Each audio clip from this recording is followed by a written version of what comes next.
Hello and welcome to another Mythology Monday with me, your host Alice. Today we are going to talk about one of my favorite mythological creatures, and we once again are visiting the book Mythopedia, and we are going to be talking about the Kraken. Now, for those of you who have not heard of the Kraken is essentially a giant squid that lives really deep in the oceans and will come up to like sink ships and destroy entire ships full of sailors and things like that. So it makes the Kraken a lot of fun for me. Okay, childhood story coming up here. When I was like 8, my mom took me to Disney World. And at that time when I went, they had a 20,000 Leagues Under the Sea ride. And I remember because it looked like you went underwater in the particular ride and you were on a submarine. And then the giant squid comes out and it like grabs the submarine and shakes it. I almost peed my pants. I legit, as an 8-year-old, thought we were gonna die and drown on this ride on Disney World. So to this day, I remember the terror I felt in this ride, which is probably the reason my entire life I am convinced anytime I swim in a body of water that something is gonna come and bite me in the tush. In lakes, I'm convinced it's a turtle. In oceans, I think it's something far more nefarious. So, because of that, I am a big fan of the Kraken. Now, there are some different stories around the Kraken. There are different details on how long exactly the tentacles were in the specific stories and that. Sometimes they're said to be like 10 yards long or 10 meters, depending where you live. Sometimes they're said to be a mile. Now, obviously, the longer they are, the better they are for smashing ships.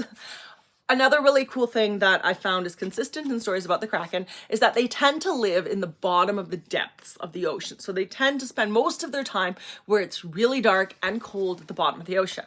But they like to come up for like sunbathing and to relax a little bit near the surface. And it's when they come up to the surface that typically there are issues for people and sailors and that. Now, in this particular story about the Kraken from my Mythopedia book, the top of the Kraken, you can see, looks like an actual island. It's big enough that the very top of its head looks like an island. And so when it's snoozing at the top of the water, boats will see it and think that it is an island because all they can see is the top of its head sticking out. So if they stop to visit this island to get move their legs or stretch their legs a little bit, it's not an issue unless they start lighting fires. And that's the case where it burns clearly at the top of the Kraken, then it wakes up and smashes the crap out of everything around it. So in this particular story, as long as you go on the island or this mysterious island you find in the middle of the ocean and you don't light fires, you're fine. But as soon as you start lighting fires, the Kraken wakes up and destroys everything. So the other version I've read before too is that instead of having an island on its head, it has another boat. So when you come near it, those are usually the more nasty ones. They disguise themselves as another boat, and then when you come near them, they go after your ship and destroy you and eat you. So I think one of the interesting things specifically about Kraken is it's one of those tales that explains something in the world.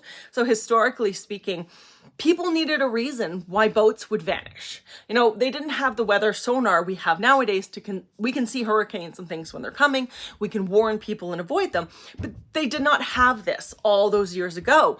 And so because of that, Kraken was kind of a way that they came up with in order for them to decide and figure out why boats were continuously vanishing. It wasn't the weather's fault, it was the Kraken. It was some ungodly monster that would be causing the death of the people that they cared about. It wasn't actually a natural occurrence like a storm or just a ship sinking and that sort of thing.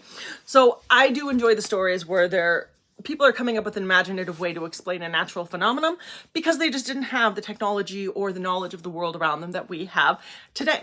Although there is in real life a giant squid that exists as a marine animal that we actually know of and study. So who knows, maybe hundreds of years ago, those things got significantly bigger than they did now. Or maybe it was a throwback to a prehistoric type squid. Who knows? But either way, I love the story of the Kraken. I think it is a lot of fun. And I think there need to be more books with Kraken in them. So let me know in the comments what your favorite story is with a giant squid or Kraken specifically. And I hope you guys have a great day and happy reading.